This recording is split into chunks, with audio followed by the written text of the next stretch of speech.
Carter said, but his mind questioned whether the meeting was by chance or by design. Had Mr. Vernon prophesily asked Carter to return at 4, knowing the kids would be getting off school? Did you three meet here a lot? Carter asked Leela. Every Friday after school lets out, Leela said. Ridley is homeschooled.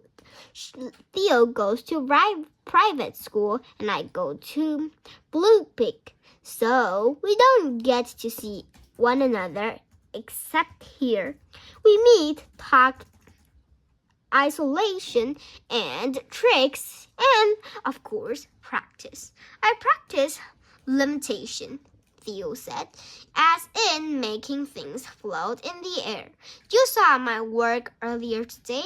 I love learning about transformation, Ridley added. She pulled the top hat up a nearby shelf, moved it behind her wheelchair, and when it reappeared, it had become a book with a top hat on the cover.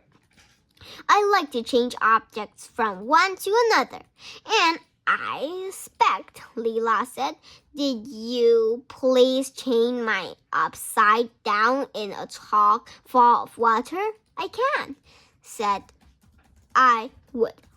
Then, when you turned 8-10, Mr. Vernon said. Ridley turned to Carter and asked her, pretendedly, do you have a skill?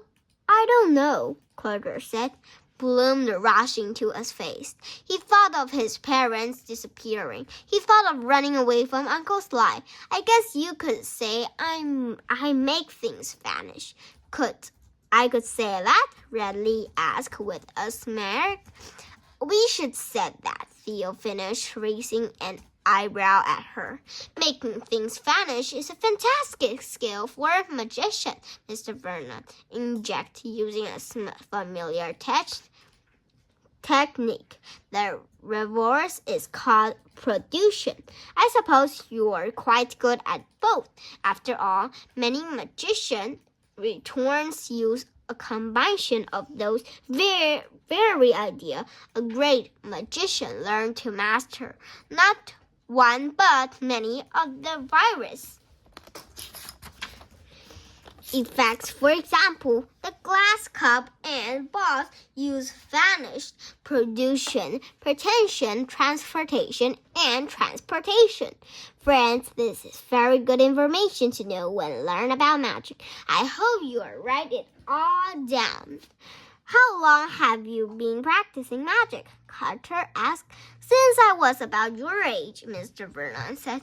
Back then, I had a group of friends who would get together just like these three do now.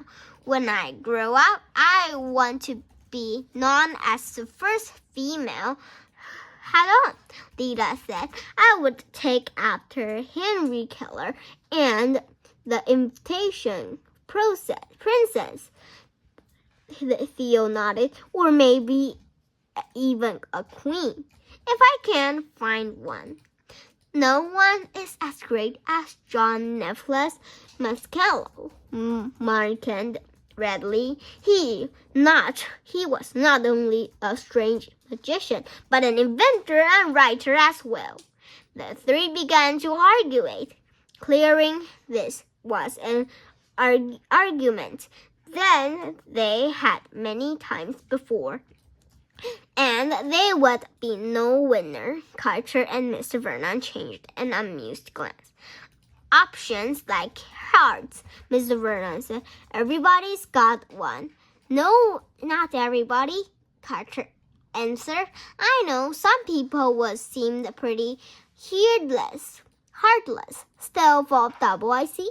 Mr. Vernon squinted at him. No matter, a healthy amount of skepticism is not a bad thing, especially when trying to make new friends. Friends? Carter echoed. Isn't that what you're here? Mr. Vernon asked. Carter set his jaw. I'm here because you told me to come back at 4 o'clock. Is that so? You were a little late. Up went the pointed white flowers. You probably don't notice though, because you were so busy strolling down Main Street with this Troy, who defended you do not want to be your new friends. Layla, Theo, and Redley emerged from the hoodie. They were all staring at Carter. That is it? He asked, his voice cracking. What did I say?